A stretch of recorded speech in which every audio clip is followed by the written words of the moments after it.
கர்த்தருடைய பரிசுத்த நாமத்திற்கு மிகுந்த மகிமை உண்டாவதாக. இந்த இரவு நேரத்திலையும் இரவுக்கிரவு நேர ஜெபத்திற்கு வந்திருக்கிற உங்கள் யாவரையும் கர்த்தராகிய இயேசுவின் நாமத்திலே வாழ்த்தி வணங்கி ஆசீர்வதித்து தேவ சமூகத்திலே உங்களை தாழ்வன்போடு வரவேற்கிறேன்.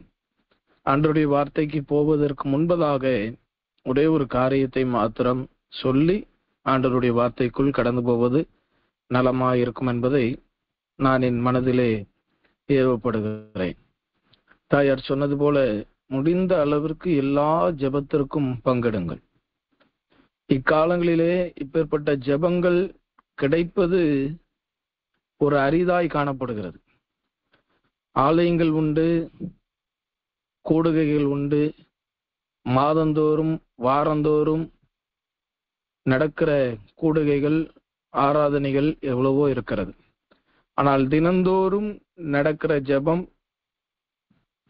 நம்மளுடைய வாழ்க்கையிலேயே தேவன் ஒரு அங்கமாய் அதை கொடுத்திருக்கிறார். ஜெபம்தான் நம்மளுடைய வாழ்க்கையை ஜெயமாய் மாற்றும். என் தாயார் சிறு வயதில் அடிக்கடி சொல்லி கொடுத்த ஒரு காரியம், ஜெபம் இல்லாத வீடு கூரை இல்லாத வீடு என்று சொல்வார்கள். அது மழை பெஞ்சாலும் உள்ளதாயா வரும், வெயில் அடிச்சாலும் உள்ளதாயா வரும், மேல ஏதாவது பட்சிகள் பறந்தா தங்குவதற்கு கூட உன் வீட்டுக்குள்ள வந்துடும். பாதுகாப்பு இல்லாத ஒரு நிலவரம் தான் கூரை இல்லாத வீடு. அப்ப ஜெபம் இல்லைன்னா அங்க பாதுகாப்பு கிடையாது. எனவே ஆண்டவர் நம்மளை பாதுகாக்கணும். நம்ம இன்னும் ஆவிக்குரிய வாழ்க்கையில, குடும்பத்திலையும், பிள்ளைகள் மத்தியில, தொழிலில, வியாபாரத்துல, தனிப்பட்ட ஜீவியத்துல நல்லா இருக்கணும்னு நினைத்தோம்னா ஒரே வழி ஜெபம், வேற எந்த வழியும் கிடையாது. அப்போஸ்தலர் காலத்துல எல்லாரும் வரங்களை பயன்படுத்தினாங்க. அதை பார்த்த ஒரு மனிதன் பணத்தை கொண்டு வந்து இந்த வரத்தை எனக்கு தரணும்னு கேட்கிறான். அவனுக்கு அது கிடைத்ததா? அவனுக்கு கிடைத்ததோ சாபமும் தண்டனையும் தான். அப்ப என்ன வழி? நம்ம எல்லாவற்றையும் பெற்றுக்கொள்வதற்கு ஒரே வழி ஜெபம்தான். சங்கீதம் 68:2 சொல்லுகிறது, ஜெபத்தை கேட்கிறவரே மாம்சமான யாவரும் உம்மிடத்துல வருவார். அப்ப நம்ம ஜெபம் பண்ணா ஆண்டவர் கேட்பார். நீங்க என்ன கொடுத்தாலும் கொடுக்கலனாலும் அது அதர் திங். ஆனால் ஜெபித்தா கர்த்தர் கண்டிப்பா கேட்பார். அது இரவு ஜெபம், பகல் ஜெபம், தனி ஜெபம், குடும்ப ஜெபம், எந்த ஜெபமா இருந்தாலும் கர்த்தர் கேட்பார். உன் விண்ணப்பங்களை கேட்டேன் என்றுதான் வேதம் சொல்லுது. அப்ப நம்ம ஜெபிக்கணும். ஜெபத்திலே வழி நடத்துறவர்களுக்கு உறுதுணையா இருக்கணும். நம்மளை ஜெபிக்க ஏவுதவர்களுக்கு நம்ம எல்லாவற்றையும் ஒப்பு கொடுத்தவர்களாய் ஆண்டவர் இடத்துல எப்படியாவது நெருங்கி சேர்ந்துடணும். ஆண்டவர் இடத்துல எப்படியாவது நெருங்கி சேர்ந்துடணும். ஒன்று நிச்சயம், யார் நம்மளை விட்டு போனாலும், எது நம்மளை விட்டு போனாலும், எவர்கள் நம்மளை மறந்தாலும், எவர்கள் நம்மளை தூஷித்தாலும், நம்மளோடு ஆதியிலிருந்து இறுதி வரை கூட வருகிறவர் ஒருவர் இயேசு. அவரை நம்மளை விட்டுறக்கூடாது, நம்ம அவரை விட்டுறக்கூடாது. நீங்கள் என்னை விடுவீர்களானால் நான் உங்களை என்றென்றைக்கும் கைவிடுவேன் வேதம் சொல்லு. ஜெபம் என்பது ரொம்ப முக்கியம். எல்லா ஜெபங்கள்ல இருட்டோட ஜெபம், மதிய தினந்தோறும் ஆராதனை, இரவுக்கிரவு, மற்றபடி சங்கிலி ஜெபங்கள், மற்றபடி விசேஷித்த 3 நாள் கூட்டங்கள், எந்தெந்த அறிவிப்புகள் வருதோ கேட்டு தெரிந்து ஜெபங்களிலே இணையுங்கள். உங்களுக்கு தெரிந்த அநேகர் ஜெபத்திற்கு அழைத்து கொண்டு வாருங்கள். ஜெபம் இல்லாத வாழ்க்கை ஜெயம் இல்லாத வாழ்க்கை. ஜெபம் இல்லாத வாழ்க்கை கூரை இல்லாத வீடு. தயவாய் சொல்லுகிறேன், இது கண்டிப்போ இது மற்றபடியோ அல்ல, ஒரு வற்புறுத்தல் அல்ல. நீங்களும் உங்கள் குடும்பங்களும் நம்மளுடைய ஜெபத்தில் இணைந்திருக்கிற யாவரும் நலமுடன் சுகமுடன் நல்லா இருக்கணும் அப்படிங்கிற ஒரு நோக்கத்துடன் ஒரு ஊழியனாய் தேவனுடைய சமூகத்திலே என் பாரத்தை நான் பகிர்ந்து கொள்கிறேன். இந்த காரியத்திற்கு செவி கொடுங்கள். கர்த்தர் தாமே உங்களை ஆசீர்வதிப்பாராக. கர்த்தருடைய பரிசுத்த நாமத்திற்கு மகிமை உண்டாவதாக. இன்றைய நம்மளுடைய வேதத்தின் தியானத்திற்காக சங்கீதத்தின் புஸ்தகம் 141 அதிகாரம் 5வது வசனம். சங்கீதம் 141:5 நான் வாசிக்கிறேன், கவனமாய் கவனியுங்கள். நீதிமான் என்னை தயவாய் கொட்டி என்னை கடிந்து கொள்ளட்டும், அது என் தலைக்கு எண்ணெயை போல் இருக்கும். என் தலை அதை அள்ள தட்டுவதில்லை. அவர்கள் இக்கட்டிலே நான் இன்னும் ஜெபம் பண்ணுவேன். கர்த்தருடைய பரிசுத்த நாமத்திற்கு மகிமை உண்டாவதாக. இன்றைய செய்தியின் தலைப்பு எண்ணெயின் 4 விதமான ஆசீர்வாதங்கள். இல்லாவிட்டால் எண்ணெயின் மூலம் கிடைக்கிற 4 விதமான பலன்களை இன்றைக்கு ஆண்டவர் நம்மத்திலே வெளிப்படுத்த போகிறார். நான் மீண்டும் சொல்லுகிறேன், எண்ணெயின் மூலமாய் உண்டாகிற 4 விதமான ஆசீர்வாதங்கள். இடையில அவை பொழுது ஆவியானவரை ஏவினால் நம்ம இந்த காரியங்களை சொல்லி சோத்திரம் பண்ண போகிறோம்.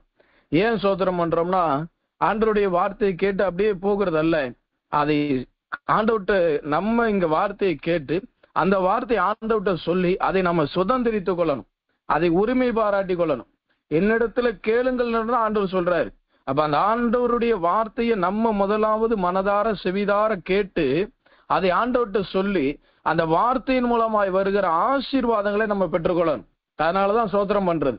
அதனாலதான் பிரசங்கம் நடந்து கொண்டிருக்கும் பொழுது ஆவியில நிரம்பி இயேசுவை நாமத்தினால கேளுங்கள் சோத்திரம் பண்ணுங்கள் என்று சொல்வதற்கு காரணமே அந்த வார்த்தையை அப்படியே விட்டுவிடாமல் அந்த வார்த்தையின் மூலமாய் வருகிற நன்மையை பலனை நாம் பெற்றுக்கொள்ள வேண்டும் என்பதற்காக தான் இந்த சோத்திரங்கள் ஜெபங்கள் எல்லாம். கர்த்தருடைய நாமத்திற்கு மகிமை உண்டாவதாக. இந்த எண்ணெயினால் உண்டாகிற 4 விதமான பலன்கள் என்ன? ஆதி நாளில் இருந்து இந்நாள் வரை கிறிஸ்தவ வட்டாரத்தை எடுத்துக்கொண்டால் இந்த எண்ணெய் பல விதங்களிலே பயன்படுத்தப்படுகிறது. சிலர் இந்த எண்ணெயை ஜெபத்திற்காகவும், சிலர் இந்த எண்ணெயை வீடை சுற்றிலும் தெளிப்பதற்காகவும், சிலர் இந்த எண்ணெயை காயங்களிலே பூசுவதற்காகவும், சிலர் இந்த எண்ணெயை தங்களுடைய தனிப்பட்ட ஜீவியத்திற்காகவும், சிலர் இந்த எண்ணெயை தங்களுடைய குடும்பத்தின் ஜீவியத்திற்காகவும் பயன்படுத்தி வருகிறார்கள். வீட்டுல எந்த பொருள் இருந்தாலும் இல்லாவிட்டானாலும் நம்ம சும்மா இருந்துடலாம். எண்ணெய் இல்லை அப்படின்னா சும்மாவே இருக்க முடியாது. ஒரு சமையல் அறைக்குள்ள நீங்க போனோம்னா எதை சமைக்கலனாலும் பெரும்பாலும் எண்ணெய் தான் தேவைப்படுது. அதே போல ஒரு ஆவிக்குரிய மனிதனுடைய வாழ்க்கையை எடுத்துக்கொண்டால் எது இருந்தாலும் இல்லாவிட்டாலும் நம்ம வாழ்ந்துடலாம். எண்ணெய் இல்லைன்னா வாழ முடியாது. எண்ணெய் என்கிற அபிஷேகம் இல்லை என்றால் அவனால் வாழ முடியாது. எனக்கருமையான தேவனுடைய ஜனமே, இந்த எண்ணெய் ஆதி ஆகமத்தில் இருந்து வெளிப்படுத்தல் வரை இந்த எண்ணெயை வேதத்திலே வாசிக்க முடியும். 3 காரியம் முக்கியமாய் பழைய ஏற்பாட்டு, புதிய ஏற்பாடு, கிருபையின் காலம் வரை தொடர்ந்து வருகிறது. அதுல ஒரு காரியம் தான் இந்த எண்ணெய். கிருபை ஆதியாமத்திலிருந்து பழைய ஏற்பாட்டிலிருந்து வெளிப்படுத்தல் வரை கிருபை. இந்த காரியம் பழைய ஏற்பாடு, புதிய ஏற்பாடு, கிருபையின் காலம் வரை தொடர்ந்து வருகிறது. இரண்டாவது, இந்த எண்ணெய் ஆதி நாளில் இருந்து கடைசி நாள் வரை இந்த எண்ணெய் பயன்படுத்தப்படுகிறது. அப்படியானால் இந்த எண்ணெய் என்பது ரொம்ப முக்கியம். ஆவிக்குரிய வாழ்க்கையில எண்ணெயை நாம் இழந்து போய்விடக்கூடாது. எலியாவின் காலத்துல ஒரு மனுஷனுடைய கடனை அடைத்ததை எண்ணெய்தான். அப்ப அந்த எண்ணெய்ங்கிறது எவ்வளவு பிரயோஜனமா இருக்குதுங்கிறத நம்ம மறந்து விடக்கூடாது. எண்ணெயை இழப்போமானால் அது நம்மளுடைய வாழ்க்கையில எல்லாவற்றையும் இழந்ததுக்கு சமம். எண்ணெய் இல்லைன்னா ஒன்றும் செய்ய முடியாது. இரண்டாவது, இந்த எண்ணெய் என்பது ஆதி நாளிலிருந்து இறுதி நாள் வரை பைபிள்லே வருது. ஆதியாகமத்திலிருந்து வெளிப்படுத்தல் வரைக்கும் இந்த எண்ணெயை குறித்து நீங்கள் வாசித்துக் கொண்டே வர முடியும். ஆதியாகமம் 28ஆம் அதிகாரம் 18வது வசனத்துல ஆரம்பிக்கிற அந்த எண்ணெய் வெளிப்படுத்தல் 18-13 நிறைவு செய்கிறது. அப்ப இடைப்பட்ட எல்லா காலங்களிலேயும், மனசாட்சியின் காலம், நியாயப்பிரமாணின் காலம், எல்லா காலங்களிலும் இந்த எண்ணெய் பயன்படுத்தப்பட்டுதான் வருகிறது. அப்ப இந்த எண்ணெயினுடைய முக்கியத்துவத்தை நாம் புரிந்து கொள்ள வேண்டும். அதனுடைய சாராம்சத்தை நாம் விளங்கிக் கொள்ள வேண்டும். கர்த்தருடைய பரிசுத்த நாமத்திற்கு மகிமை உண்டாவதாக. இந்த எண்ணெய் என்பது நம்மளுடைய வாழ்க்கையில் இன்றியமையாத ஒரு முக்கியமான காரியமாய் காணப்படுகிறது. இந்த எண்ணெய் இல்லாவிட்டால் நம்மளால் ஒன்றும் செய்ய முடியாது என்று சொன்னேன். இந்த எண்ணெய் எல்லாவற்றுக்கும் பிரயோஜனம் உள்ளது என்று சொன்னேன். இங்கு தாவீது தெளிவாய் சொல்லுகிறார், நீதிமான்கள் என் தலையை கொட்டி என்னை கடிந்து கொள்ளும் பொழுது அது என் தலைக்கு எண்ணெயை போல இருக்கிறது. அப்ப தாவீது கூட அந்த எண்ணெயின் மேல் இருக்கிற ஒரு தாகத்தை வெளிப்படுத்துகிறதை நாம் பார்க்க முடியும். கர்த்தருடைய நாமத்திற்கு மகிமை உண்டாவதாக. முதலாவது, எண்ணெயினால் நம்மளுக்கு கிடைக்கிற ஆசீர்வாதம் இல்லாவிட்டால் நன்மை என்ன? எண்ணெயினால் நம்மளுக்கு கிடைக்கிற முதலாவது நன்மை, யாத்திராகமத்தின் புஸ்தகம் 35ஆம் அதிகாரம் 14வது வசனம். யாத்திராகமம் 35:14 வாசிக்கிறேன், கவனமாய் கேளுங்கள்.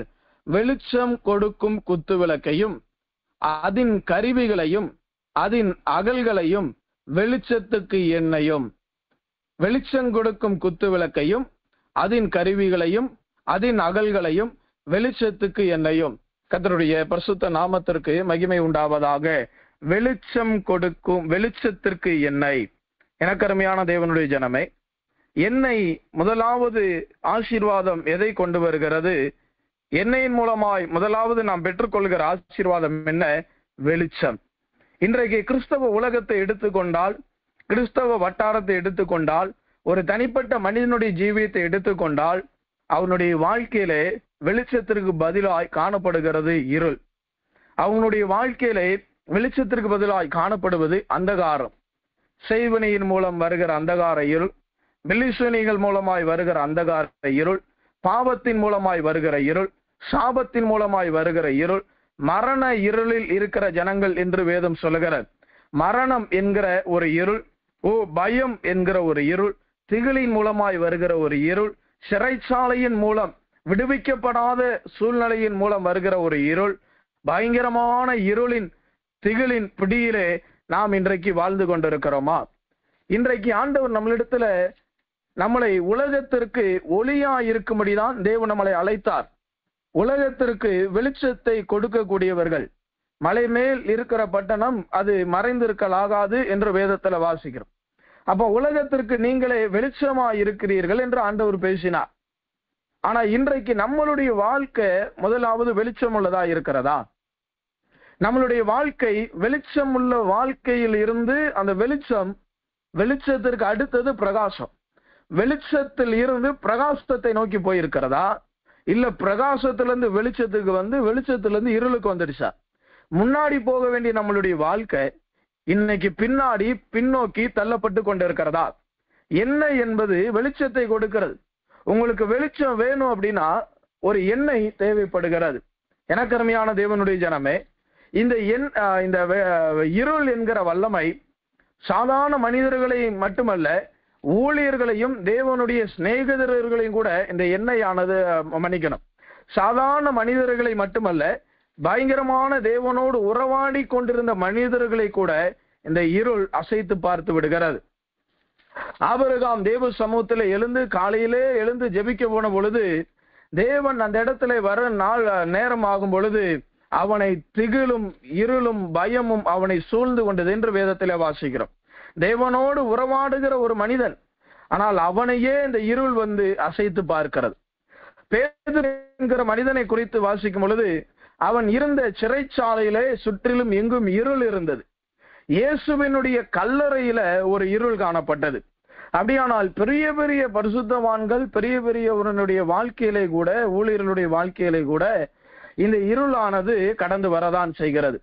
அப்படியானால் இந்த இருளை ஜெயிப்பதற்கு ஒரே காரணம் எண்ணெய் தான் தேவைப்படுகிறது. இந்த எண்ணெய் இல்லைன்னா நம்மளுடைய வாழ்க்கையில ஜெயம் எடுக்க முடியாது. அதனாலதான் யாத்திராகமும் 35:14 வாசிக்க கேட்டோம், எண்ணெய் வெளிச்சத்தை கொடுக்கிறது. இன்றைக்கு நம்மளுடைய வாழ்க்கையில, குறிப்பா உங்களுடைய தனிப்பட்ட ஜீவியத்துல எப்பேற்பட்ட இருள் இருந்தாலும் அந்த இருளை தேவன் இன்றைக்கு வெளிச்சமாய் மாற்ற போகிறார். நீங்கள் விசுவாசித்தால் இந்த வார்த்தையை கேட்டு ஆமீன் சொல்லுங்க, அல்லேலூயா சொல்லுங்க, சோத்திரம் பண்ணுங்க, ஆவியில் நிரம்புங்க. கர்த்தர் கேட்கிற யாவருக்கும் கொடுத்து கொண்டுதான் இருக்கிறார். கர்த்தருடைய நாம மாத்திரம் மகிமைப்படுவதாக. எனக்கு அருமையான தேவனுடைய ஜனமே, எவ்வளவு நாள் இருளிலே அமர்ந்திருப்போம்? எவ்வளவு நாள் பயத்தின் ஆவியிலே பிடிக்கப்பட்டு இருப்பீர்கள்? எவ்வளவு நாள் மரண கட்டுகளிலே பிடிக்கப்பட்டு இருப்பீர்கள்? எவ்வளவு நாள் வியாதியின் படுக்கையிலே படுத்துக் கொண்டு இருப்பீர்கள்? இதிலிருந்து ஒரு விடுதலை வேண்டாமா? இதிலிருந்து ஒரு மாற்றம் வேண்டாமா? இதிலிருந்து ஒரு தனிப்பட்ட ஜீவித்தின் சுதந்திரம் நம்மளுக்கு தேவையில்லையா? போதும், எல்லாம் போதும். இன்றைக்கு கர்த்தர் உங்களை இருளிலிருந்து வெளிச்சத்திற்கு கொண்டு வர போகிறார். இருளிலிருந்து வெளிச்சத்திற்கு வர வேண்டுமானால் தேவன் உங்களுக்கு ஒரு எண்ணெயை கொடுக்க போகிறார். இந்த எண்ணெய் என்பது தேவனுடைய அபிஷேகத்தை காண்பிக்கிறது, நாம் யாவரும் அறிந்த காரியம். ஆனால் எண்ணெய்க்கு மற்றொரு அர்த்தம் என்ன? இயேசு கிறிஸ்துவை காண்பிக்கிறது. இயேசு கிறிஸ்துவை காண்பிக்கிறதா? ஆம், அவருடைய வார்த்தை எண்ணெயிலும் மிருதுவா இருந்தது என்று வேதத்திலே வாசிக்கிறோம். ஆண்டவருடைய வார்த்தை எண்ணெயிலும் மிருது உள்ள வார்த்தைகள். ஒரு பக்கம் அவர் கடிந்து கொண்டு எரிச்சலை கொட்டுகிற தேவனாய் இருந்தாலும் அநேக இடங்களிலே அவர் மனதுருகினார். அவர் எண்ணெயை போல பேசுகிறார். எப்படி பேசுறார் பாருங்க, எண்ணெயை போல நல்ல சாஃப்டா பேசுறாரு பாருங்க. கர்த்தருடைய நாமத்திற்கு மகிமை உண்டாவதாக.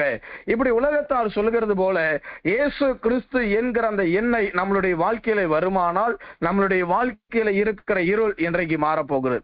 அப்ப இவ்வளவு நாள் நான் இயேசுவின் இடத்துல இல்லையா, இயேசு கூட வாழலையா, இயேசுவோட ஐக்கியத்தில் இல்லையான்னு கேட்டா, இயேசுவோடு இருந்தீங்க, இயேசு கூட வாழ்ந்தீங்க, ஆனால் இயேசு உங்களோடு இல்லை. நீங்க கர்த்தரை நேசிக்கிறது மேட்டரே கிடையாது. ஒரு உலகத்துல இருக்க ஒரு மனிதனை போய் கடவுளை நேசிக்கிறேன்னு கேட்டா கடவுள் எனக்கு ரொம்ப பிடிக்குமா. நாத்திகனை தவிர மற்ற எந்த மனிதனை கேட்டாலும் நான் தெய்வத்தை நேசிக்கிறேன். ஒரு வாலிபனை எடுத்துக்கோங்க, அவனுக்கு கடவுள் பிடிக்குமானா பிடிக்குமா. அவனுக்கு நன்மை செஞ்சா கடவுள் பிடிக்கும், அவன் நினைச்சது கிடைச்சா பிடிக்கும், அவன் விருப்பப்பட்ட எந்த பொருளோ எந்த காரியமோ இருந்தாலும் அவனுக்கு அது கிடைச்சிருச்சுன்னா கடவுள் செய்தார்னு சொல்லுவான். ஒரு சாதாரண மனிதர்களை எடுத்துக்கொள்ளுங்க, கடவுளை பிடிக்கும்னா கடவுள் பக்தி உள்ளவர்கள் பிடிக்கும் என்று சொல்வார்கள். ஒரு பெரியவரை முதியவரை எடுத்துக்கொள்ளுங்க, அவர்கள் எந்த கோயில்களை பார்த்தாலும் அவர்கள் வணங்குகிறார். ஒரு படித்த மேதாவியை வேத அறிவு இல்லாமல் உலக அறிவு படித்த அநேக மனிதர்கள் இன்றைக்கு வேதத்தை பேசுறாங்க. அநேக மனிதர்கள் இந்த பரிசுத்த வேதத்தை குறித்து தெளிவாய் பேசுகிறார்கள். அவர்கள் கூட என்ன சொல்லுகிறார்கள்? இயேசுவை போல ஒரு தெய்வத்தை நான் பார்த்ததில்லை, இயேசுதான் அன்பானவர் என்று சொல்லுகிறார்கள். கடந்த நாட்கள்ல செய்தித்தாள்ல நியூஸ்ல பயங்கரமாய் பரவின ஒரு செய்திதான், கார்ட்வெல் என்கிற மிஷனரியை பற்றி மிகவும் கடுமையாய் தவறுதலான வார்த்தையை பயன்படுத்தினாள். அதற்கு சப்போர்ட் பண்ணி பேசுனது யாருன்னு கேட்டா அநேகர் பேசினாங்க. ஆனா ஆதாரபூர்வமா துள்ளி ஓரமா பேசினது கவிஞர் வைரமுத்து. அவருடைய பேச்சை கேட்கும் பொழுது கிறிஸ்தவத்திற்கு இப்பேற்பட்ட ஒரு துணை இருக்கிறது என்பதை அப்பதான் புரிந்து கொள்ள முடிந்தது. அப்ப அதனுடைய அர்த்தம் என்ன? எந்த மனிதனை எடுத்துக்கொண்டாலும் தெய்வம் அவனுக்கு பிடிக்கும். ஆனால் தெய்வத்திற்கு அவர்கள் பிடிக்கப்பட்டிருக்கிறார்களா? தெய்வம் அவர்களை நேசிக்கிறாரா? இயேசு கூட நான் இருக்கிறேன், இயேசுவை நேசிக்கிறேன் என்பது நம்மளுடைய வாய்மொழியாய் இருக்கக்கூடாது, நடைமொழியாய் மாற வேண்டும். ஆண்டவரோடு நான் இருக்கிறேன். தாவீது என்ன சொல்லுகிறான்? சத்துரு என் மேல் ஜெயங்கொள்ளாதபடியினால் நீர் என் மேல் பிரியமாய் இருக்கிறதை நான் அறிந்து கொண்டேன். கர்த்தர் நம்ம மேல பிரியமா இருக்கிறாரான்னு முதல்ல பார்க்கணும். ஒரு இடத்துல நான் ஊழியம் செய்து கொண்டிருந்த பொழுது அநேக கடுமையான வேலைகள், அங்க இருக்கிற ஊழியர்கள் மற்ற பரிசுத்தவான்கள் எல்லாருக்கும் உடன் ஊழியனா இருந்ததுனால இரவு பகல வேலை. ராத்திரி 12-1 மணி ஆயிரம் தூங்க, திரும்ப காலையில 4-5 மணிக்கெல்லாம் ஜெபத்திற்கு எழுந்திருக்கணும். ஜெபத்திற்கு போய் வர்ற ஊழியக்காரங்கள் எல்லாத்தையும் ரெடி பண்ணி அவங்கள வந்து உட்கார வச்சு அவங்கள பிரேயர் நடத்தினதுக்கு அப்புறம் அவங்களுக்கு போய் குடிக்க சாப்பிட எல்லாம் காலையிலேயே 5-6 மணிக்கெல்லாம் வேலையை முடிக்கும். திரும்ப மற்றபடி அவங்களோடு இருந்து அவங்க வெளியில போகும்பொழுது அவங்களோட போய் மற்ற எல்லா விசுவாசிகள் ஊழியர்கள் எல்லா சபை ஃபைத்தோம் எல்லாத்தையும் பார்த்து நம்ம சந்திக்கணும். இப்படி இடைவிடாத வேலை இருந்ததுனால அந்த நேரத்துல ஜெபிக்க முடியல, அந்த நேரத்துல தேவ சமூகத்துல அமர முடியல. ஒரு நாள் ரொம்ப மனதுல பாரம் வந்து என்னன்னே தெரியல, மனசு ரொம்ப கஷ்டமா இருக்குது. இப்ப போய் உட்கார்ந்தா இப்ப கூப்பிடுவாங்க, சரி ஒரு 1/2 மணி நேரம் இருக்குது, போய் யாரும் இல்லை அந்த ரூம்ல நம்ம போய் உட்காருவோம்னு சொல்லி ஒரு கட்டில் இருந்து அந்த கட்டில் பக்கத்துல உட்கார்ந்து கண்ணை மூடி கொஞ்ச நேரம் சோத்திரம் பண்ணி கொண்டு இருந்தேன். திடீரென்று ஒரு வார்த்தை, எங்கே போனாய்? ஒரே வார்த்தை தான், எங்கே போனாய்? அப்ப இருதயம் எல்லாம் உடைய ஆரம்பித்தது. ஆண்டவர் பேசினாரு, நீ எங்க போன? நான் ஆண்டவர்ட்ட சொன்ன, ஆண்டவரே உடைய ஆலயத்துல இருக்கிறேன், ஊழியர்களோடு இருக்கிறேன், பரிசுத்தவான்களோட தான் இருக்கிறேன், தேவ பிள்ளைகளோடு இருக்கிறேன், ஜெபத்திற்கு போகிறேனே, சோத்திர ஜெபத்திற்கு போறேனே, எல்லா காரியத்திற்கும் போறேனே, நான் எங்க போனேன்? நான் தவறுலான எந்த இடத்திற்கும் போலையே. அப்பதான் ஆண்டவர் சொன்னாரு, நீ ஆலயத்துல இருக்கிற, ஊழியனோடு இருக்கிற, என்னுடைய பரிசுத்தவான்களோடு கூட இருக்கிற, ஆனால் நீ என்னோடு இல்லை. நான் உன்கிட்ட பேசணும்னு நினைக்கிறப்பெல்லாம் நீ வேலைன்னு ஓடிடுற. நான் உன்கிட்ட சந்தித்து உன்னிடத்துல என்னுடைய காரியத்தை, என் மனதின் காரியத்தை வெளிப்படுத்தணும், உன்னை குறித்து வெளிப்படுத்தணும்னு நினைக்கிறப்ப நீ எங்கேயோ ஓடிக்கொண்டே இருக்கிற. நீ இங்கதான் இருக்கிற, ஆலயத்துலதான் இருக்கிற, ஊழியத்துலதான் இருக்கிற, சபையில தான் இருக்கிற, என் கூட இருக்கிறேங்கிற பேர்ல தான் இருக்கிற, ஆனா நீ ஏன் கூட இல்லை. இன்னைக்கு அநேக கிறிஸ்தவனுடைய நிலவரம் இதுதான். இயேசு கூட இருக்கிறேன், இயேசு கூட இருக்கிறேன் நம்மளா சொல்லி கொண்டு இருக்கிறோம். இயேசு நம்மளோடு இருக்கிறாரா என்பதை நிதானித்து பாருங்கள். என்ன என்பது கர்த்தராகிய இயேசு கிறிஸ்துவை காண்பிக்கிறது. உங்களுடைய இருள் வெளிச்சமாய் மாறணும்னா இயேசு நம்மளுடைய வாழ்க்கையில வரணும். ஆண்டவரோட நான் இருக்கிறேன் மார்த்தட்டி பிரயோஜனம் இல்லை, ஆண்டவர் நம்மளோட இருக்கணும். தாவீது மறுபடியும் சொல்ற, தாவீது அழகா சொல்கிறான், சத்துரு என்னை ஜெயங்கொள்ளாதபடினால் கர்த்தர் என் மேல் பிரியமா இருக்கிறதை நான் அறிந்து கொண்டேன். தாவீது எப்படி செக் பண்றான் பாருங்க, ஆண்டவர் என் கூட இருக்கிறாரா இல்லையான்னு. அந்த தாவீது தான் சாலமோனுக்கு சொல்லுகிறான், யாரை கைவிட்டால் ஆண்டவரை கைவிட்டுறாத, அவர் உன்னை கைவிட்டார்னா நீ அவ்வளவுதான், திரும்பி உன்னை பிடிக்கவே மாட்டார், பயங்கரமா எச்சரிக்கிறான். எனக்கு அருமையான தேவனுடைய ஜனமே, இன்றைக்கு நம்மளுடைய வாழ்க்கையில இருக்கிற இருள் நம்மளுடைய விட்டு அகன்று போக வேண்டும், நம்மளுடைய குடும்பத்தை விட்டு அகன்று போக வேண்டும். வியாதி என்கிற இருள், மரண படுக்கை என்கிற இருள், உங்களுக்கு தெரியும் உங்களுடைய வாழ்க்கையில எது இருளா இருக்கிறது. ஒரு விசுவாசி தேவனுடைய பிள்ளை ஜெபத்திற்காக வந்திருந்தார். அவர் சொன்ன காரியம் ஒன்று நினைவுக்கு வருகிறது. அவர் சொன்னாரு, ஒரு குறிப்பிட்ட நாள் வரை நான் ரொம்ப நல்லா இருந்தேன், அதுக்கப்புறம் என்னன்னே தெரியல, எனக்கு யாரை பார்த்தாலும் ஒரே பயம், என்னுடைய வீடு எப்பொழுதும் திறந்த வீடாய் திறந்த வாசலா இருக்கும். இத்தனாம் தேதிக்கு பிரதர், இத்தனாம் தேதிக்கு பாஸ்டர் ஐயா, என்னுடைய வீடு முழுவதும் பூட்டப்பட்டு தான் இருந்தது. இந்த வீட்டிற்கு வரும் வரை, இந்த ஜெப ஆலயத்திற்கு வரும் வரை என்னுடைய வீடு பூட்டி தான் இருந்தது. வெளியில போய் பேச முடியல. இருக்கிறதை காட்டிலும் செத்து போயிடலான்னு நினைக்கிறேன். என்னுடைய வாழ்க்கை அவ்வளவு பிரகாசமா இருந்தது. மேல அரசியல்வாதிகள்ல இருந்து அடிமட்ட ஆள் வரைக்கும் என்னை தெரியாதவன் இல்லை. இன்னைக்கு எல்லாரும் என்னை மறந்து போற அளவுக்கு இருக்கிறேன். காரணம், வீட்டை பூட்டிக்கிட்டு உள்ள இருக்கிறேன். என்ன நடக்குதுன்னே தெரியல, என்ன செய்ய போகிறேன்னு தெரியல. அவர் சொன்ன ஒரு வார்த்தை, நான் பூமியில இருந்துகிட்டே நான் நரகத்தை அனுபவிக்கிறேன். அப்படிப்பட்ட ஒரு இருளின் வல்லமை, அடைக்கப்பட்ட ஒரு இருள். இன்னைக்கு உங்களுடைய வாழ்க்கையில பலவிதமான இருளின் வல்லமைகள் ஆளுகை செய்கிறதா? எழுதி வைத்துக் கொள்ளுங்கள். என்னை என்கிற இயேசுவின் நாமம், இயேசு என்கிற தெய்வம் இன்றைக்கு நம்மளுடைய வாழ்க்கையில வரப்போகிறார். எல்லா பாவத்தின் இருளை கர்த்தர் சுட்டரிக்க போகிறார். நீங்க நல்லா கவனித்து பாருங்கள். பயங்கரமான ஒரு இருட்டு. ஒரு சின்ன மெழுகுவர்த்தியை வைத்து பார்த்தால் அந்த இடத்துல முழு வெளிச்சம் உண்டாகிறது. முழு இடத்துல இருள் இருக்கும் பொழுது ஒரு சின்ன மெழுகுவர்த்தி எந்த இடத்துல இருந்தாலும் காட்டி கொடுத்துரும். உங்களை சுற்றிலும் இருள் இருந்தாலும் நீங்கள் வெளிச்சமாய் இருந்தால் நீங்கள் தான் அநேகருக்கு சாட்சியாய் மாறுவீர்கள். இப்ப கண்ணை மூடுவோம். என்னுடைய வாழ்க்கையில் இருக்கிற இருள் நீங்கன்னு எத்தனை பேர் விசுவாசிக்கிறீங்க? கர்த்தருடைய வார்த்தை என்பது கேட்டுட்டு போவதல்ல, கேட்டு விடுதலை பெற்றுக் கொள்வது. கண்களை மூடுவோம். என்னை வெளிச்சத்தை கொடுக்கிறது. என்னுடைய வாழ்க்கையில வெளிச்சம் வேண்டும். என்னுடைய வாழ்க்கையில பயத்திலிருந்து, வியாதியிலிருந்து, மரண படுக்கையிலிருந்து, பாவத்திலிருந்து, சாபத்திலிருந்து, பகை, அது கூட ஒரு இருள். பகை என்கிற இருள் என்று வேதம் சொல்லுகிறது. அவ பகை என்கிற இருளிலிருந்து, மரண இருளிலிருந்து இன்றைக்கு இயேசு என்கிற தெய்வம் நம்மளை விடுதலையாக்க போகிறார். என்னையாகி இயேசு கிறிஸ்து நம்மளை விடுதலையாக்க போகிறார். ஒரு வார்த்தையை பார்க்கிறேன், ஏறி போ என்று ஆண்டவர் சொல்லுகிறார். இந்த இருளின் வல்லமையிலிருந்து நீ ஏறிப்போ.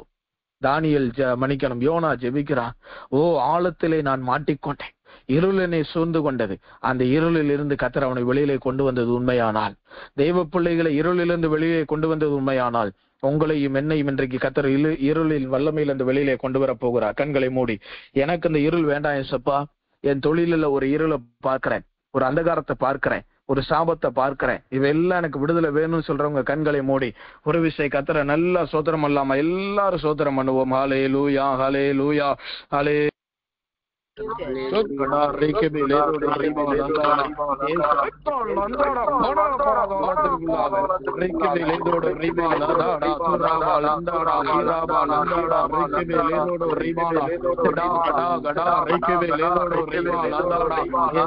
எங்களுடைய வாழ்க்கையில் இருக்கிற எல்லா இருள்கள் மாறுவதாக, அந்த வாரத்தின் இருள்கள் மாறுவதாக, வெளிச்சம் உண்டாவதாக, வெளிச்சம் உண்டாவதாக. எல்லாரும் ஜெபம் பண்ணுங்க, எல்லாரும் ஜெபம் பண்ணுங்க, எல்லாரும் சோத்திரம் பண்ணுங்க. ஜெபிக்க தெரியாதவங்க சோத்திரம் பண்ணி இருள் மாற வேண்டும் என்று கேளுங்க. ஹல்லேலூயா. ரைக்கபே லேதோடோ ரிபாலா தோராபா லந்தாடா தீரேபே லேதோடோ ரைக்கபே லேதோடோ ரிபாலா. ஏசையா, எல்லா இருளின் வல்லமைகள் மாறுவதாக, அந்தகாரங்கள் மாறுவதாக, இருள்கள் மாறுவதாக, தேவனுடைய நாமம் பலத்த துர்கமாய் மாறுவதாக. இயேசுவின் நாமத்தினால சொல்லுகிற இருளின் வல்லமைகள் நீங்குவதாக, இருளின் ஆதிக்கங்கள் நீங்குவதாக. பிள்ளைகளுடைய வாழ்க்கையில காணப்படுகிற எல்லா இருளின் வல்லமைகள் இயேசுவின் நாமத்தினால் மறைந்து போவதாக. ஒரு வெளிச்சம் தனிப்பட்ட ஜீவியத்தில் உண்டாவதாக, ஒரு வெளிச்சம் குடும்பத்திற்குள் உண்டாவதாக, இருக்கிற இடங்களில வெளிச்சம் பிரகாசிப்பதாக. ஐயா, எங்கள் குடும்பத்தில் வெளிச்சம் உண்டாகட்டும். எல்லா மரண பயத்தின் ஆவிகள், மரணத்தின் இருளின் வல்லமைகள் இயேசுவின் நாமத்தினால் மாறுவதாக, இயேசுவின் நாமத்தினால் மாறுவதாக, இயேசுவின் நாமத்தினால் மாறுவதாக. இதுவரை இல்லாத ஒரு பெரிய வெளிச்சத்தை தேவன் நீரங்களுக்கு தந்தரல போகிறபடினால சோதரா, தேவன் நீரங்களுக்கு தந்தரல போகிறபடினால சோதரா. ஹல்லேலூயா. நன்றி ஆண்டவரே, நன்றி ஆண்டவரே, நன்றி ஆண்டவரே. ஐயா, உமக்கு நன்றி செலுத்துகிறோம், நன்றி செலுத்துகிறோம். ஹல்லேலூயா, ஹல்லேலூயா, ஹல்லேலூயா. நன்றி, நன்றி ஆண்டவரே, நன்றி ஆண்டவரே.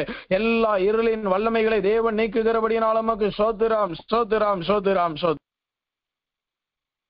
இதுவரை நம்மளுடைய வாழ்க்கை எவ்வளவு இருளாக இருந்தாலும், சிலருடைய முகம் இருளடைந்து போயிருக்கிறது. இந்த ஜெபத்திற்கு பின்பதாக, இந்த வார்த்தையை நீங்கள் சோத்திரம் பண்ணி சுதந்திரத்திற்கு பின்பதாக தேவன் உங்களை எப்படி மாற்றப் போகிறார்? சங்கீதத்தின் புஸ்தகம் 4ஆம் அதிகாரம் 6வது வசனத்தின்படி, உம்முடைய முகத்தின் ஒளியை எங்கள் மேல் பிரகாசிக்க பண்ணும். எண்ணெய் வெளிச்சத்தை கொடுக்கிறது. அவருடைய எண்ணெய் என்கிற இயேசு கிறிஸ்துவினுடைய வெளிச்சம், அந்த முகத்தில் இருக்கிற பிரகாசம் இன்றைக்கு நம்மளுடைய முகத்தின் மேல் பிரகாசிக்க போகிறது. இனி உங்களுடைய முகத்தை பார்க்கிறவர்கள் ஒரு மாற்றத்தை பார்ப்பார்கள், ஒரு வித்தியாசத்தை பார்ப்பார்கள். ஏதோ ஒன்று நடந்திருக்கிறது என்பதை நீங்களும் உணரப்போகிறீர்கள். விசுவாசிக்கிறவர்கள் இதை சோதித்து பாருங்கள். கர்த்தர் தாமே உங்களை ஆசீர்வதிப்பாராக. கர்த்தருடைய பரிசுத்த நாமத்திற்கு மிகுந்த மகிமை உண்டாவதாக. முதலாவது எண்ணெய் வெளிச்சத்தை கொடுக்கிறது என்று சொன்னேன். இரண்டாவது இந்த எண்ணெய் என்ன செய்கிறது? ஆதியாகமத்தின் புஸ்தகம் 35 அதிகாரம் 14வது வசனம். ஆதியாகமம் 35:14 வாசிக்கும் பொழுது, அப்பொழுது யாக்கோபு தன்னோடு அவர் பேசின ஸ்தலத்திலே ஒரு கர்த்தூனை நிறுத்தி அதன் மேல் பான பலியை ஊற்றி எண்ணெயையும் வார்த்தான். தேவன் தன்னோடு பேசின அந்த ஸ்தலத்திற்கு யாக்கோபு பெத்தேல் என்று பெயரிட்டார். பின்பு பெத்தேலை விட்டு பிரயாணம் புறப்பட்டார்கள். எப்ராத்தாவுக்கு வரும் வர இன்னும் கொஞ்ச தூரம் இருக்கும் பொழுது ராகேல் பிள்ளை பெற்றாள். கர்த்தருடைய பரிசுத்த நாமத்திற்கு மகிமை உண்டாவதாக. யாக்கோபு தன்னுடைய வாழ்க்கையும் பிரயாணத்திலே அவன் செய்கிற ஒரு காரியத்தை தான் நாம் இங்கு வாசித்து பார்த்தோம். அவன் ஏசாவிற்கு பயந்து எத்தனமாய் தன்னுடைய சகோதரனை ஏமாற்றி அவன் பிரயாணப்பட்டு ஜீவன் தப்ப ஓடி போன பொழுது அவன் சோர்வின் களைப்பினால போற வழியில ஒரு கல்லை எடுத்து வைத்து அந்த கல்லை எடுத்து வைத்து அங்க அவன் தூங்குகிறதை நாம் பார்க்க முடியும். ஆதியாகமம் 28:18 வாசிக்கும் பொழுது, அவன் ஒரு கல்லை எடுத்து தன் தலைக்கு கீழாக வைத்து அவன் அருமையாய் நித்திரை செய்கிறான். சோர்வின் களைப்புல அவன் தூங்கும் பொழுது தேவன் சொப்பனத்தில் இடைபடுகிறார். அவன் திரும்ப எழுந்தவுடன் இந்த ஸ்தலம் பயங்கரமாய் இருக்கிறது என்று சொல்லி அந்த ஸ்தலத்திற்கு பெத்தேல் என்று பெயரிட்டான். ஆதியாகமம் 28:19 வாசிக்கும் பொழுது அந்த ஸ்தலத்திற்கு பெத்தேல் என்று பெயரிட்டான். அதற்கு முன்னமே அவ்வூருக்கு லூஸ் என்னும் பெயர் இருந்தது. கர்த்தருடைய பரிசுத்த நாமத்திற்கு மகிமை உண்டாவதாக. எண்ணெய் நம்மளுடைய பாரம்பரிய நிலவரங்களை மாற்றக்கூடியதாய் இருக்கிறது. லூஸ் என்கிற அந்த இடத்தை பெத்தேல் என்று தேவன் மாற்றினார். லூஸ் என்பதனுடைய அர்த்தம் என்ன? பின்னானவைகள். இன்றைக்கு நம்மளுடைய வாழ்க்கையில இருக்கிற எல்லா பின்தங்கி போன நிலவரங்களை மாற்றக்கூடியது இந்த எண்ணெய். முதலாவது எண்ணெய் நம்மளுடைய இருளை நீக்கி வெளிச்சத்தை கொடுக்கிறது. இரண்டாவது எண்ணெய் நம்மளுடைய பின்னான நிலவரங்களை மாற்றக்கூடியதாக இருக்கிறது. உங்களுடைய வாழ்க்கையில எப்படிப்பட்ட பின்மாற்றம் வந்திருந்தாலும், எப்படிப்பட்ட பின்தங்கின நிலவரம் இருந்தாலும், இன்றைக்கு அந்த எண்ணெய் நம்மளுடைய நிலவரத்தை மாற்றப் போகிறது. லூஸ் என்கிற இடத்தை பெத்தேல் என்று தேவன் மாற்றினார். பெத்தேல் என்றால் தேவனுடைய வீடு, இல்லாவிட்டால் தேவனுடைய கூடாரம் என்று பெயர். ஆதியாகமம் 35:14 வாசிக்க கேட்டது போல அவனிடத்தில் தேவனே வந்து சொல்றாரு, நான் உன்னிடத்தில் பேசின இடத்துல போய் எனக்கு ஒரு பலிபீடத்தை உண்டு பண்ணு. ஆதியாகமம் 35:1 வாசிக்கும் பொழுது, உனக்கு தரிசனமாகிய அங்கே ஒரு பலிபீடத்தை உண்டாக்கு என்றார். அப்படியானால் சாதாரண கல்லாய் இருந்த இடத்துல கர்த்தர் அவனுடைய ஜீவியத்துல பெத்தேலாய் மாற்றுகிறார். சாதாரண கல் இருந்த இடத்த அவன் கல்ல நட்டிட்டு வந்ததை யாக்கோபு கூட மறந்திருக்கலாம், தேவன் மறக்கல. எனக்கு அருமையான தேவனுடைய ஜனமே, நம்மளுடைய எல்லா பின்மாற்றத்தின் வல்லமைகளை தேவனுடைய எண்ணெய் மாற்றி போடக்கூடியதா இருக்கிறது.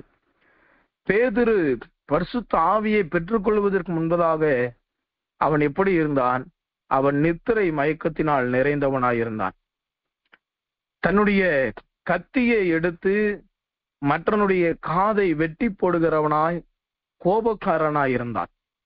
இயேசுவுக்கே ஆலோசனை சொல்லுகிறவனாய், இப்படி இருக்கக்கூடாது என்று இயேசுவுக்கே ஆலோசனை சொல்லுகிறவனாய் இருந்தான்.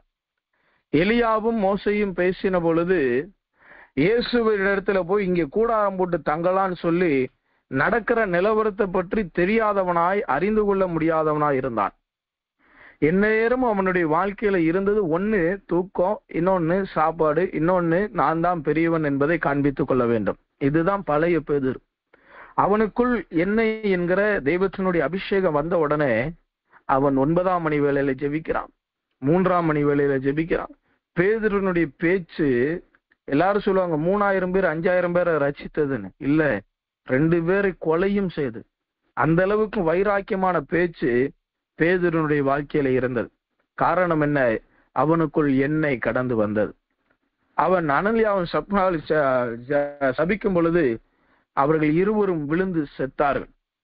அப்படியானால் இன்றைக்கு நம்மளுடைய வாழ்க்கையில பேதுருவை போல பின்தங்கின நிலவரத்தை மாற்றி போட வேண்டுமானால் ஒரு எண்ணெய் தேவை. இன்றைக்கு நம்மளுடைய ஜீவியத்தில் அந்த எண்ணெய் இல்லாததுனாலதான் நம்மளால பின்மாற்றத்திலிருந்து வெளியில வர முடியல. எனக்கு பின்மாற்றத்துல இருந்து ஜெபிக்க முடியல, வேதம் வாசிக்க முடியல, காத்திருக்க முடியல. ஏன் முடியல? எண்ணெய் இல்லை. அந்த இடத்திற்கு பெத்தேல் என்று பெயரிட்டான். அதற்கு முன்பதாக லூஸ் என்று இருந்தது. இதற்கு முன்பதாக எப்படி உங்களுடைய வாழ்க்கை இருந்தாலும் இந்த எண்ணெய் என்கிற தேவனுடைய அபிஷேகத்திற்கு, தேவனுடைய பலத்திற்கு நீங்கள் இடம் கொடுப்பீர்களானால் கர்த்தர் உங்களை இன்றைக்கு பெத்தேலாக மாற்ற போகிறார். இதற்கு முன்னாடி நீங்க உலகத்திற்கு ஒன்றும் இல்லாதவர்களாய், எல்லாவற்றையும் இழந்தவர்களாய், புரோஜனம் இல்லாதவர்களாய், அப்ரோஜன ஊழியக்காரனாய், ஒன்றுமில்லாதவர்கள் போல இருந்திருக்கலாம். என்றைக்கு தேவனுடைய அபிஷேகம் உங்களுக்குள்ள வருகிறதோ அன்றைக்கு கர்த்தர் உங்களை பலமாய் மாற்ற போகிறார். கர்த்தருடைய அபிஷேகம் உங்களை பலமாய் மாற்றி இவர்கள்தான் தேவனுடைய வீடு என்று சொல்லக்கூடிய அளவிலே கர்த்தருடைய எண்ணெய் மாற்ற போகிறது. எண்ணெய்க்கு இருக்கிற அந்த வல்லமையே அது சாதாரண வல்லமை கிடையாது. இன்றைக்கு மதிய ஜெபத்திலே கூட இந்த அபிஷேகத்தை குறித்து சொன்னேன். அபிஷேகம் என்பது சாதாரண ஒரு விஷயம் கிடையாது. அது கரடு முரடான விலை சமமாக்கும். வறண்ட நிலத்தை, வனாந்தரத்தை வயல்வெளியாய் மாற்றக்கூடியது.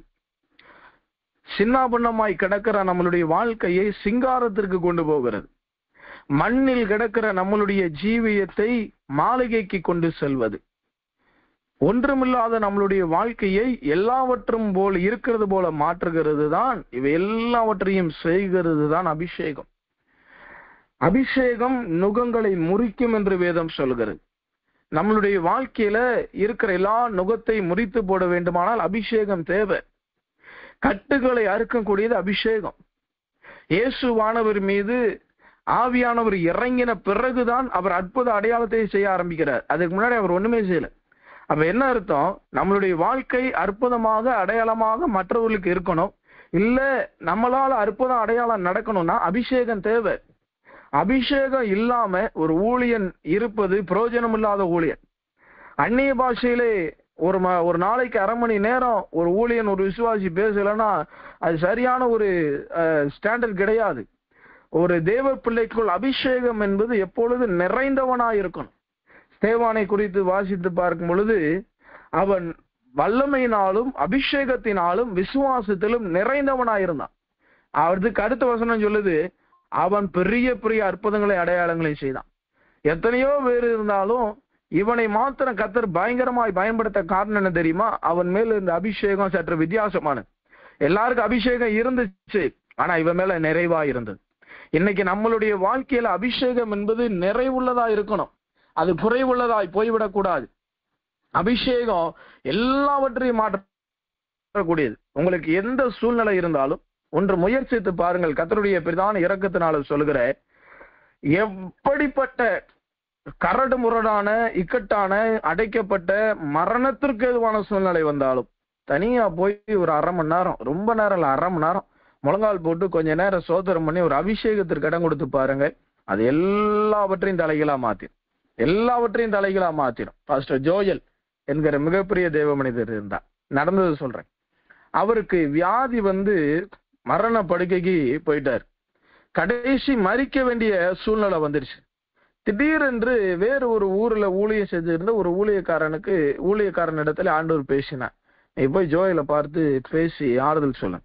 ஆண்டவர் சொல்லிட்டாருன்னு சொல்லி இவர் அங்கிருந்து கிளம்பி காரெல்லாம் எடுத்து கிளம்பி வந்துட்டார். நான் பாஸ்டர் பார்க்கணும். இவர் ஊழியக்காரு, அவர் ஊழியக்கார் தான்.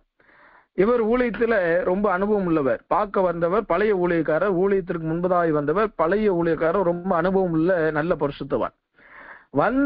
ஜோயலை பார்க்கணும், ரூமை தரங்க, நான் உள்ள போகணும்னு சொன்ன உடனே அவங்க உடன் இருக்கிற ஊழியர்கள், கவனிக்கிற ஊழியக்காரர்கள் ஐயாவை எல்லாம் ரெடி பண்ணி அவருக்குரிய வஸ்திரங்கள் எல்லாம் சரி செய்து உள்ள பார்க்க போன உடனே, எப்படி ஜோயல் எப்படி இருக்குன்னு சொல்லி கையை பிடித்ததான் தாமதம். திடீரென்று ஒரு அபிஷேகம் இறங்குச்சு பாருங்க. சேர்ல உட்கார்ந்து இருந்த முடியாமல் இழுத்துக்கிட்டு இருந்த அந்த ஜோயல் மேல போய் பார்க்க போன ஊழியக்காரு பொத்துன்னு விழுந்த உடனே இவர் மேல இருக்கிற அந்த அபிஷேகம் அவருக்குள்ள போய் வியாதியில இருக்கிற மனுஷன் எழுந்து துள்ளி குதித்து தேவனை மகிமைப்படுத்தினான். இதெல்லாம் நம்புற மாதிரியாக்கப்படுறத நீங்க கேட்கலாம். நான் வேத வசனத்தின் அடிப்படையில சொல்றேன். எலியா மரிச்சிட்டான். அவனுடைய கல்லறையின் மேல ஒரு பிரேதத்தை போட்டாங்க. அந்த பிரேதம் உயிரோட வந்தது.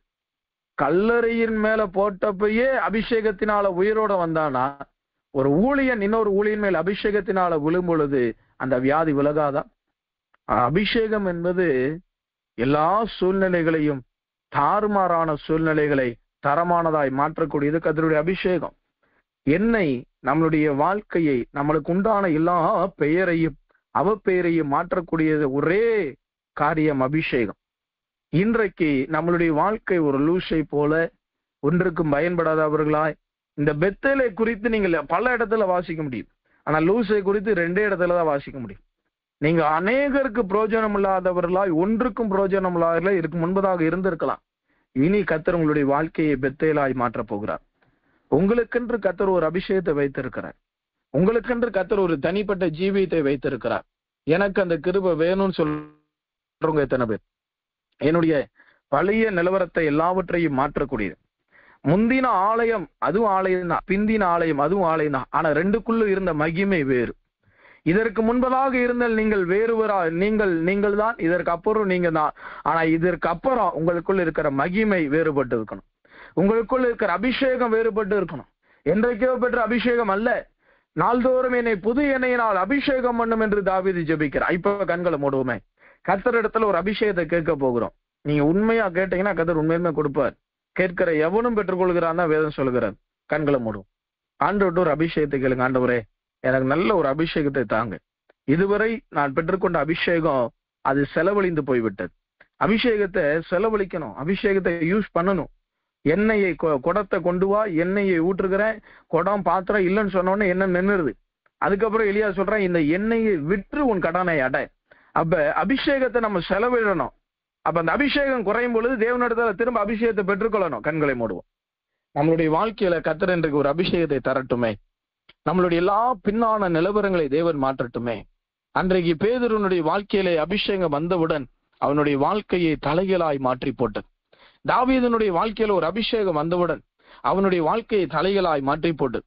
வேசியினிடத்திலும் காசாவிற்கும் தெளிலாளரிடத்திற்கும் போன சிம்சோனுடைய வாழ்க்கையில் அபிஷேகம் வந்தவுடன் அவனுடைய வாழ்க்கையும் அபிஷேகம் புரட்டி போட்டது. இயேசுசாமியினுடைய வாழ்க்கையில் அபிஷேகம் வந்தவுடன் அவரை வல்லமையா எடுத்து பயன்பட வைத்தது. இன்றைக்கு நம்மளுடைய வாழ்க்கையில ஒரு அபிஷேகம் வருமானால் தலைகளாய் போய் கொண்டிருக்கிற நம்மளுடைய ஜீவியத்தை நேராக்க தேவனுடைய அபிஷேகத்தினால முடியும். நம்மளுடைய பலத்தினால் அல்ல, கர்த்தர் தருகிற அபிஷேகத்தினால் எல்லாவற்றையும் செய்ய முடியும். வாக்கு கொடுத்தவர் உண்மையுள்ளவர். கடைசி நாளிலே யாவர் மேலே நாவியை ஊற்றுவேன். அந்த நாள் இந்த நாள் என்பதை நான் நினைவு கூறுகிறேன். கண்களை மூடி ஆண்டவரே எனக்கு ஒரு அபிஷேகத்தை தர நிரம்பி கொஞ்ச நேரம் ஜெபம் பண்ணுவோம். ஹல்லேலூயா ஹல்லேலூயா ஹல்லேலூயா ஹல்லேலூயா ஹல்லேலூயா. ஓ ரிகாமா லதாடா ரீகா ரகா ரிபி ரிபி ரபா லபா ரிபி ரிபி ரபா லதாடா. எல்லாரும் ஜெபம் பண்ணுங்க, எல்லாரும் ஜெபம் பண்ணுங்க. ஹல்லேலூயா. ஏசையா எனக்கு ஒரு அபிஷேகத்தை தாங்க, எனக்கு ஒரு பலத்தை தாங்க. இதுவரை இருந்த அபிஷேகம் அல்ல, இனி ஒரு புதிய அபிஷேகத்தை கர்த்தர் எனக்கு தருவீராங்க. எனக்கு ஒரு புதிய அபிஷேகத்தை தருவீராங்க. என்னுடைய வாழ்க்கையில ஒரு புதிய அபிஷேகத்தை தேவன் தந்தரும்படி ஜெபிக்கிறேன். கர்த்தாவே, என்னுடைய வாழ்க்கையை பழைய நிலவரத்தை மாற்றி போடுகிற ஒரு அபிஷேகம், பழைய ஜீவியத்தை மாற்றி போடுகிற ஒரு அபிஷேகத்தை தேவன் எனக்கு தந்தருளுவீராங்க. ஏசையா எனக்கு ஒரு அபிஷேகத்தை தந்தருளும்படி ஜெபிக்கிறேன். இந்த அபிஷேகம் எனக்குள் உண்டாவதாங்க. எல்லாரும் ஜெபிங்க. ஆண்டவரே எனக்கு ஒரு அபிஷேகத்தை தாங்க, எனக்கு ஒரு அபிஷேகத்தை தாங்க ஆண்டவரே. எனக்கு அபிஷேகம் இல்லாவிட்டால் நான் ஒன்றும் செய்ய முடியாது. ஓ ரிக்கிபே லேதோடு ரீபா லதாடா தூராபா லந்தாடா இயேசுவே நாமத்தினால சொல்லுகிற எங்களுடைய நிலவரங்களை மாற்றக்கூடியது உம்முடைய அபிஷேகம். எங்களுடைய சூழ்நிலைகளை மாற்றக்கூடியது உம்முடைய அபிஷேகம். எங்களுடைய ஜீவியத்தை மாற்றக்கூடியது உம்முடைய அபிஷேகம். ஐயா, எங்கள் மீது உம்முடைய அபிஷேகத்தை பொழிந்தருளுவீராங்க. எல்லாரும் கேளுங்க. எனக்கு அபிஷேகம் நதியை போல் ஓடி வருவீராங்க. எனக்கு அபிஷேகம் நதியை போல் கத்த தந்தர்லுவீராக. ஓ ரிக்கபே லேதோடு ரீபால் அதாடா. ஐயா, எனக்கு நீ நல்ல அபிஷேகத்தை தருகிறபடினால் நமக்கு சோத்திரம் என்று சொல்லுங்க. இதுவரை இல்லாத ஒரு அபிஷேகம் என்னுடைய ஜீவியத்தில் அபிஷேகத்தினால் மாற்றங்களை கொடுப்பீராங்க. ரீலான் தாடா பாதாளத்திற்குள் போகட்டும் எல்லா வல்லமைகள். ரிக்கபே லேதோடு ரீபால் அந்தாடா துடா கடா ரிக்கபே லேதோடு ரீபால் அதாடா. ஹல்லேலூயா. சோத்திரம் சோத்திரம் சோத்திரம். கர்த்தருடைய பரிசுத்த நாமத்திற்கு மகிமை உண்டாவதாக. முதலாவது எண்ணெய் இருளை மாற்றி வெளிச்சத்தை தருகிறது. இரண்டாவது எண்ணெய் பழைய ஜீவியத்தை மாற்றி புதிய ஜீவியத்தை தருகிறது. மூன்றாவது இந்த எண்ணெய் எதை கொடுக்கிறது? யோபுவின் புஸ்தகம் 29ஆம் அதிகாரம் 6வது வசனத்தை வாசித்து பார்ப்பீர்களானால், யோபு 29:6 வாசித்து பார்ப்பீர்களானால், என் பாதங்களை நான் நெய்யினால் கழுவினேன், கண்மலையிலிருந்து எனக்காக எண்ணெய் நதி போல ஓடி வந்தது. அந்த செல்வ நாள்களின் சீர் இப்பொழுது இருந்தால் நலமாயிருக்கும். எண்ணெய் என்பது செல்வத்தை காண்பிக்கிறது. எண்ணெய் செல்வங்களை கொண்டு வந்து சேர்க்கக்கூடியது. எனக்கு அருமையான தேவனுடைய ஜனமே, யோபு தெளிவாய் தன்னுடைய வாழ்க்கையில ஒரு காரியத்தை உணர்கிறான். நான் எல்லாவற்றையும் இழந்தவனாய் இருக்கிறேன். காரணம், கண்மலையிலிருந்து வருகிற எண்ணெயை நான் தவற விட்டு விட்டேன். கண்மலை என்பது கர்த்தராகிய இயேசு கிறிஸ்துவை காண்பிக்கிறது. தேவனை அல்லாமல் கண்மலை யார் என்று தாவீது கேட்கிறான். கர்த்தரிடத்திலிருந்து இருக்கிற அந்த கிருபையை, கர்த்தரிடத்திலிருந்து வருகிற அந்த ஒத்தாசையை, இந்த எண்ணெய் என்பது எதை காண்பிக்கிறது? தேவனிடத்திலிருந்து வருகிற ஒத்தாசையை காண்பிக்கிறது. பரத்திலிருந்து வருகிற ஒத்தாசங்களை காண்பிக்கிறது. யோபு 29:2 வாசிக்கும் பொழுது, சென்று போன மாதங்களிலும் தேவன் என்னை காப்பாற்றி வந்த நாட்களிலும் எனக்கு உண்டாயிருந்த சீர் இப்பொழுது இருந்தால் நலமாயிருக்கும். எத்தனை பேர் ஆதி நாள்ல இருந்த அந்த அபிஷேகம் எனக்குள்ள இல்ல, ஆதி நாள்ல இருந்த அந்த செல்வம், ஆசீர்வாதம், நன்மை எனக்கு இல்லை, எனக்கு எல்லாம் தேவனிடத்திலிருந்து வந்தது, பரத்திலிருந்து வந்தது, இன்றைக்கு நான் இழந்து விட்டேன். இந்த எண்ணெய் என்பது எதை காண்பிக்கிறது? தேவனிடத்திலிருந்து இறங்கி வருகிற ஒத்தாசையை காண்பிக்கிறது. ஒரு செல்வத்தை இழந்தவர்களாய், ஒரு ஆசீர்வாதத்தை இழந்தவர்களாய், ஒரு நன்மையை இழந்தவர்களாய், ஆவிக்குரிய ஆசீர்வாதத்தையும் சரீர பிரகாரமான ஆசீர்வாதத்தையும், தேவனுடைய சமூகத்திலிருந்து பெற்றுக்கொள்கிற ஆசீர்வாதத்தையும், உலகத்திலிருந்து வருகிற தெய்வத்தினுடைய ஆசீர்வாதங்களை இழந்தவர்களாய், செல்வங்களை இழந்தவர்களாய், நன்மையை இழந்தவர்களாய், ஒன்றுக்கும் ஒன்றும் செய்ய முடியாதவர்களாய் எல்லாவற்றையும் இழந்து போயிருக்கிறேன். என்னுடைய தேவைகளை சந்திப்பதற்கு என்னால் முடியவில்லை. என்னுடைய குடும்பத்தின் காரியத்தை பார்ப்பதற்கு கூட என்னால் முடியவில்லை. நான் ஓடி ஓடி ஓடி என் கையெல்லாம் ஒன்றுமில்லாமல் பொத்தலான பைகளை போல இருக்கிறது. நான் பணத்தை போடுகிறேன், ஆனால் எங்கு போய் விழுகிறது என்று தெரியவில்லை. நான் செலவிடுகிறேன், எவ்வளவு செலவாகிறது என்று தெரியவில்லை. நான் சேமித்து வைத்தவையெல்லாம் மருத்துவமனைக்கு சென்று விட்டது என்று புலம்பிக் கொண்டிருக்கிறீர்களா? யோபு தெளிவாய் சொல்லுகிறார், சென்று போன மாதங்களிலும் கடந்த வருஷங்களிலும் கர்த்தர் காப்பாற்றி வந்த நாட்களிலும் எனக்கு இருந்த சீர் இப்பொழுது இருந்தால் நலமாயிருக்கும். அதற்கு என்ன வேணும்? எண்ணெய். எண்ணெய் என்கிற தேவனிடத்திலிருந்து இறங்கி வருகிற ஒரு ஒத்தாசை இன்றைக்கு நம்மளுக்கு கிடைக்க போகிறது. எண்ணெய் என்பது முதலாவது இருளை வெளிச்சமாக மாற்றுகிறது. இரண்டாவது பழைய ஜீவியத்தை புதிய ஜீவியமாய் மாற்றுகிறது. மூன்றாவது எண்ணெய் இழந்து போன எல்லா செல்வங்களையும் நம்மளுக்கு கொண்டு வந்து தரப்போகிறது. இழந்து போன எல்லா நன்மைகளையும் கொண்டு வந்து தரப்போகிறது. இந்த எண்ணெய் என்பது ஒத்தாசையை காண்பிக்கிறது. இந்த ஒத்தாசையை தேவன் உங்களுக்கு கொடுத்து, இந்த நன்மையை தேவன் உங்களுக்கு கொடுத்து, இழந்து போன எல்லா ஆசீர்வாதங்களையும் தேவன் இந்த நாளிலே திரும்ப தரப்போகிறார். விசுவாசிக்கிறீங்களா? எத்தனை பேர் நம்புகிறீங்க? இப்படிதான் நிறைய பேர் சொல்றாங்க, எனக்கு கிடைக்கல. ஏன் கிடைக்கல? நம்ம கர்த்தர்ட்ட கேட்கல. எனக்கு ஒத்தாசை வரும் பருள் நேரா என் கண்களை ஏறெடுப்பேன் என்று பக்தன் பாடுகிறானே, நம்ம என்னைக்காவது ஆண்டவருடைய சமூகத்தில் எனக்கு இதெல்லாம் தேவன் சொல்லி நம்ம கேட்டிருக்கிறோமா? நம்ம கேட்பது இல்லை. கேட்கிற எவனும் நிறைவாய் பெற்றுக் கொள்கிறான். எல்லாவற்றையும் நிறைவாய் கொடுக்கிற தேவன் நன்மையானவைகளை கொடுப்பது அதிக நிச்சயம் அல்லவா? தேவன் நம்மளுக்கு நன்மையை கொடுக்கிறது நிச்சயம், அது சத்தியம் சொல்றாங்க. அப்படியானால் இன்றைக்கு கர்த்தர் நீங்கள் இழந்து போன எல்லா செல்வங்களையும் தேவன் திரும்ப தரப்போகிறார். எல்லா நன்மைகளையும் தேவன் திரும்ப தரப்போகிறார். எல்லா கிருபைகளை தேவன் திரும்ப தரப்போகிறார். எல்லா அபிஷேகங்களை தேவன் திரும்ப தரப்போகிறார். யோபு புலம்பினது போல நீங்கள் புலம்பிக் கொண்டு இருக்கலாம், இருந்தால் நலமாயிருக்கும். இப்ப ஆண்டவர் சொல்றாரு, எல்லாம் உங்களுக்கு இருக்குது. எல்லாம் இருக்கிறது. வானத்தையும் பூமியும் படைத்து உண்டாக்கின தேவனிடத்திலிருந்து எனக்கு ஒத்தாசை வரும். நீ மனிதனிடத்துல ஒத்தாசையை எதிர்பார்க்கிறது தவறு. மனுஷனிடத்துல ஒத்தாசை எதிர்பார்க்கிறது தவறு. உறவினிடத்துல உற்றார் இடத்துல ஒத்தாசை எதிர்பார்க்கிறது தவறு. என்ன என்கிற ஒத்தாசை தேவனிடத்துல இருந்து தான் இறங்கி வரணும். கண்மலையிலிருந்து தான் வரணும். மனிதனிடத்திலிருந்து வந்தால் அது வற்றி போய்விடும், அது காய்ந்து போய்விடும், அது தீர்ந்து போய்விடும். தேவனிடத்திலிருந்து இறங்கி வருகிற எண்ணெய் நதியை போல ஓடி வருகிறது. இன்றைக்கு இழந்து போன எல்லா செல்வங்களையும் தேவன் தரப்போகிறார். ஆண்டவர் ஒரு வார்த்தையை காண்பிக்கிறார். நீ நம்பிக்கையோடு இரு, நம்பிக்கையோடு இரு. உனக்குண்டானதை நீ பற்றிக்கொள்வாய். உனக்குண்டானதை பற்றி கொண்டு உங்களுக்குரிய இடத்தை தேவன் தருவார். உங்களுக்குரிய ஊழியத்தை தேவன் தருவார். உங்களுக்குரிய ஆலயத்தை தேவன் தருவார். அதை ஒருவனும் ஒருத்தையும் ஒருவரும் உங்களிடத்திலிருந்து தட்டி பறிக்க முடியாது என்பதை மனதில் வைத்துக் கொள்ளுங்கள். கண்களை மூடும். தீபத்தை நிறைவு செய்கிறேன். இந்த கடைசி வார்த்தை என்ன என்கிற ஒத்தாசை. தேவனிடத்திலிருந்து நம்மளுக்கு ஒரு ஒத்தாசை வரப்போகிறது. தேவனிடத்திலிருந்து இன்றைக்கு கர்த்தர் நம்மளுக்கு ஒரு ஒத்தாசை அனுப்ப போகிறார். ஆரம்ப நாள்ல இந்த செல்வ செழிப்பு எத்தனை பேருக்கு வரும்? எத்தனை பேருக்கு வேணும்? செல்வ செழிப்பு, சீர், நல்ல ஒரு சீர், நல்ல ஒரு நன்மை, நற்சீர் நமக்குள் உண்டாக கர்த்தர் பிரியப்படுகிறார். கண்களை மூடி ஜெபம் பண்ணுவோமா? அல்லேலூயா. முதலாவது, இருளை வெளிச்சமாய் மாற்றுகிறது, வெளிச்சம் கொடுக்கிற எண்ணெய். இரண்டாவது எண்ணெய் என்பது பழைய வாழ்க்கையை, பழைய ஜீவியத்தை புதிய ஜீவியமாய் மாற்றுகிற அபிஷேகம். மூன்றாவது எண்ணெய் என்பது இழந்து போன செல்வங்களையும் நற்சீர்களையும் நல்ல சீர்களையும் நன்மைகளையும் தருகிற ஒத்தாசை என்கிற எண்ணெய். இந்த மூன்று விதமான எண்ணெயை தேவன் இன்றைக்கு நம்மளுக்கு கொடுத்திருக்கிறார். எண்ணெயின் மூலமாய் வருகிற மூன்று நன்மைகளை பெற்றுக்கொள்ள தேவன் நம்மளுக்கு இரக்கம் பாராட்டி இருக்கிறார். கண்களை மூடுவோம். ஜெபித்து நிறைவு செய்கிறேன். எங்களை அதிகமாய் நேசிக்கிற எங்கள் அன்புள்ள இயேசுசாமி, அருமையான இந்த இரவு நேரத்தை காண செய்தபடினால ஸ்தோத்திரம். வந்திருக்கிற தேவ பிள்ளைகள், பெரியவர்கள், சிறியவர்கள், வயதுபர், வாலிபர், ஊழியர்கள், மூத்தவர்கள், பரிசுத்தவான்கள், தேவ பிள்ளைகள் யாவரையும் நீர் ஆசீர்வதி.